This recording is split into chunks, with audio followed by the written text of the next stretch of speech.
প্রিয় শিক্ষার্থী বন্ধুরা, সবাইকে জানাই রেডিয়াম সায়েন্স একাডেমির পক্ষ থেকে আন্তরিক প্রীতি এবং শুভেচ্ছা।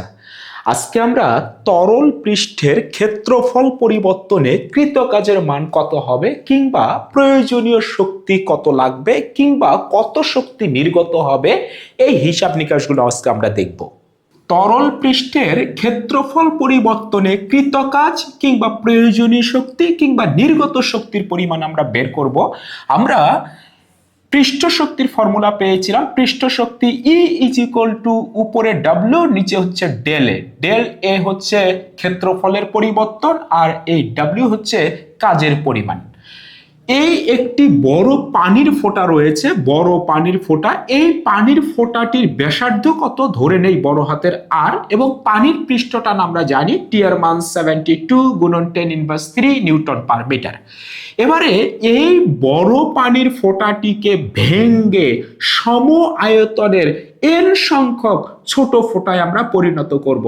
দেখো n আমি এখানে তিনটা এঁকেছি, তিনটা না, n সংখ্যক। n এর মান দেয়া থাকবে যে কতটি ছোট ছোট ফোঁটায় পরিণত করা হয়েছে, তবে প্রত্যেকটি ছোট ফোঁটার আয়তন কিন্তু সমান। এবারে এগুলো ছোট পানির ফোঁটা, তাহলে প্রতিটার আয়তন যেহেতু সমান, তাহলে প্রতিটা ছোট ফোঁটার পানির ফোঁটার এই ব্যাসার্ধ হবে সমান। ধরে নেই ছোট হাতের আর, ছোট হাতের আর, ছোট হাতের আর। এই ক্ষেত্রে পানির পৃষ্ঠটান কিন্তু হবে টি। তাহলে বলো তো এই বড় ফোঁটাটার এই পৃষ্ঠের ক্ষেত্রফল কত? পৃষ্ঠের ক্ষেত্রফল হবে 4 পাই বড় হাতের আর স্কয়ার। আর বলতো এই ছোট ফোঁটার, একটা ছোট ফোঁটার পৃষ্ঠের ক্ষেত্রফল কত হবে? পৃষ্ঠের ক্ষেত্রফল হবে 4 পাই ছোট হাতের আর স্কয়ার। কিন্তু যদি বলি সব ফোঁটাগুলো, যতগুলো ছোট ফোঁটা আছে সবার পৃষ্ঠের ক্ষেত্রফল কত, তাহলে এটাকে আমরা n দিয়ে গুণ দেব। তাহলে সবগুলো ছোট ফোঁটার পৃষ্ঠের ক্ষেত্রফল, আর এটা হচ্ছে বড় ফোঁটার পৃষ্ঠের ক্ষেত্রফল। বলো তো আমাকে, এই ক্ষেত্রফল কি সমান হবে? মোটেই না। এই ছোট ফোঁটাগুলোর এই পৃষ্ঠের ক্ষেত্রফল, মোট পৃষ্ঠের ক্ষেত্রফল কিন্তু এর চাইতে বড় হবে, কিন্তু আয়তন কিন্তু একই থাকবে। দেখো এই সবগুলো ছোট ফোঁটাকে মিলিয়ে আবার আমি এই বড় ফোঁটাটায় পরিণত করতে পারি। ওকে, তাহলে এই বড় ফোঁটাটার আয়তন কত? ধরি 4/3 পাই বড় হাতের আর কিউব, বড় ফোঁটাটির আয়তন। আর একটি ছোট ফোঁটার আয়তন কত হবে? 4/3 পাই আর কিউব, ছোট হাতের আর কিউব। তাহলে একটার আয়তন যদি এইটা হয়, তাহলে বলো তো এই সবগুলোর আয়তন কত? এটাকে আমরা n দিয়ে গুণ দেব। এই ডাব্লিউটাই হচ্ছে আমার কাজের মান, এই ডাব্লিউটাই, এটাই আমার প্রয়োজনীয় শক্তি, এটাই আমার নির্গত শক্তি, কারণ কাজ মানেই হচ্ছে তাপ বা শক্তি। তাহলে বলতো এইখান থেকে আমরা W = কি লিখতে পারি? কৃতকাজ বা প্রয়োজনীয় শক্তি কিংবা নির্গত শক্তি। W হবে E, এখানে হবে ডেল এ, ক্ষেত্রফলের পরিবর্তন। আর এটা কি? পৃষ্ঠ শক্তি। কিন্তু আমরা জানি পৃষ্ঠ শক্তি এবং পৃষ্ঠটান একই জিনিস। তাহলে আমরা ই এর জায়গায় কি লিখতে পারি? আমরা টি লিখতে পারি। ওকে, এবার আমার এই ক্ষেত্রফলের পরিবর্তন বের করতে হবে। বলতো কোন ক্ষেত্রফলটা বেশি? এই ক্ষেত্রফলটা কিন্তু বেশি এই পৃষ্ঠের ক্ষেত্রফলের চাইতে। তাহলে ক্ষেত্রফলের পরিবর্তন হবে W = টি থাকবে। বলতো ডেল এর জায়গায় হবে n 4 পাই আর স্কয়ার, এই যে এটা বড়, আর বিয়োগ 4 পাই আর স্কয়ার।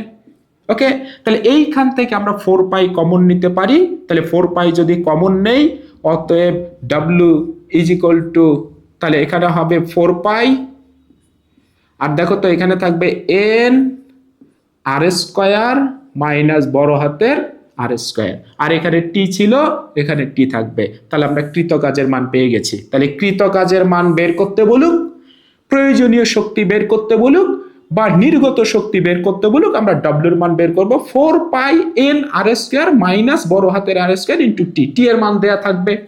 বলতো এই এন এর মান কতটি ছোট ফোঁটায় পরিণত করা হয়েছে তার মান দেয়া থাকবে, কিন্তু তোমাকে যদি বড় ফোঁটার ব্যাসার্ধ দেয়া থাকে ছোট ফোঁটার ব্যাসার্ধ কিন্তু দেয়া থাকবে না।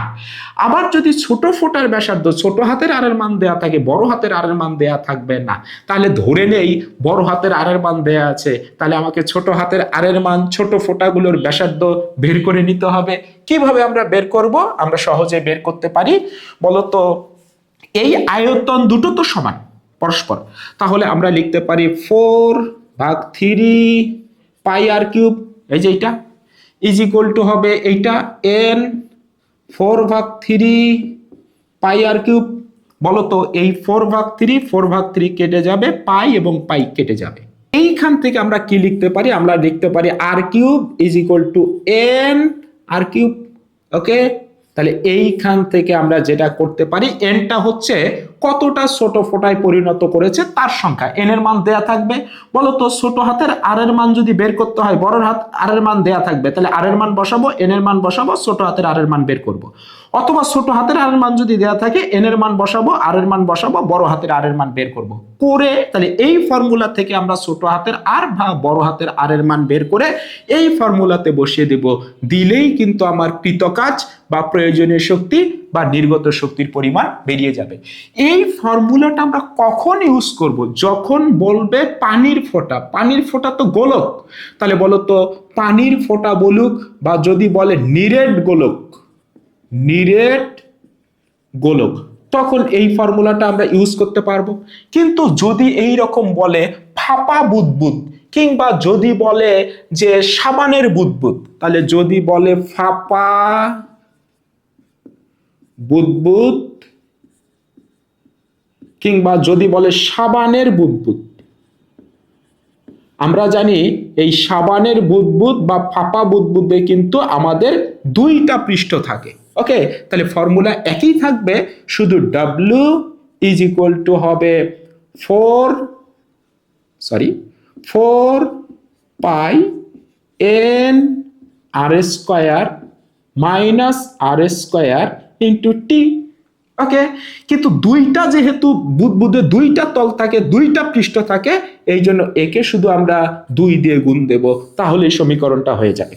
অর্থাৎ বুদবুদের ক্ষেত্রে যদি আমাদেরকে বের করতে বলে এই ফর্মুলাকে 2 দিয়ে গুণ দিলেই আমাদের প্রয়োজনীয় শক্তি বা নির্গত শক্তি বা কৃত কাজের মান কত বেরিয়ে যাবে। যদি তোমাকে এইভাবে বলে যে ধরো একটা বড় ফোঁটা ছিল, এই যে একটা বড় ফোঁটা, এর ব্যাসার্ধ ধরো দেয়া ছিল প্রথমে ধরে নাও R1। ওকে, এইটাকে আমরা ছোট ফোঁটায় পরিণত করেছি একটাই, তাহলে এই ব্যাসার্ধ ধরে নেই R2। তখন বলো তো, মানে ধরো একটা বড় একটা সাবানের বুদবুদ ছিল, এটাকে আমরা চাপ প্রয়োগ করে আমরা এটাকে R2 ব্যাসার্ধের ছোট বুদবুদে পরিণত করেছি, তাহলে এই ফর্মুলাটা কি হবে? W ইজ ইকুয়াল টু 2 গুণন 4 পাই থাকবে।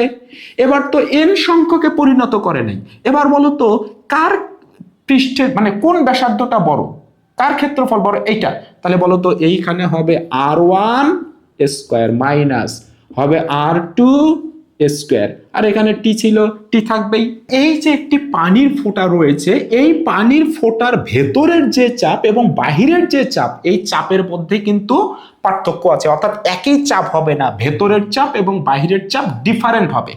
তাহলে যদি একটি পানির ফোঁটার ভেতরের ও বাহিরের চাপের পার্থক্য বের করতে বলে, তাহলে আমরা এইভাবে বের করব, P is equal two 2T ভাগ R। P হলো চাপের পার্থক্য, টিটা হচ্ছে পৃষ্ঠটান, আর আরটা হচ্ছে ওই পানির ফোঁটার ব্যাসার্ধ বা গোলকের ব্যাসার্ধ।